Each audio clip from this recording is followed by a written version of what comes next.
2 Samuel chapter 11. In the spring, at the time when kings go out to war, David sent out Joab, his servant, who were with him in all Israel. They ravaged the people of Ammon and laid siege to Rabbah. But David stayed in Jerusalem.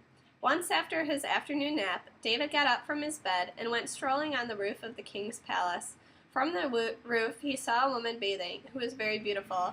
David made inquiries about the woman and was told that she was Bathsheba, the daughter of Elam, the wife of Uriah the Hittite. David sent messengers to get her, and she came to him, and he went to bed with her, for she had been purified from her uncleanness.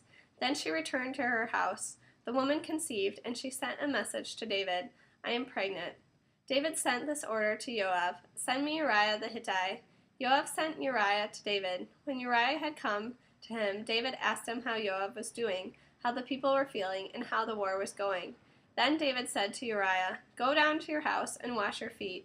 Uriah left the king's palace and was followed by a present of food from the king. But Uriah slept at the door of the king's palace with all his servants of his lord, and didn't go down to his house. When they told David Uriah didn't go down to his house, David said to Uriah, "Haven't you arrived from a journey? Why didn't you go down to your house?" Uriah answered David, "The ark, Israel, and Yehudah stay in tents, and my lord Joab and the servants of my lord are camping in the countryside. So should I go into my house to eat and drink and go to bed with my wife? As surely as you live, I will not do such a thing." David said to Uriah, "Stay here today also. Tomorrow I will let you leave." So Uriah stayed in Jerusalem that day and the following day. David summoned him, he ate and drank with him, and got him drunk. But in the evening he went out and lay on his bed with his lord's servants and did not go down to his house. In the morning David wrote a letter to Joab and sent it with Uriah. In the letter he wrote, "Put Uriah on the front lines of the fiercest fighting, then pull back from him so that he will be wounded and killed."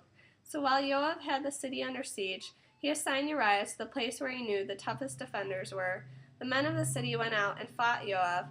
A number of people fell, including some of David's servants, with Uriah the Hittite among the dead.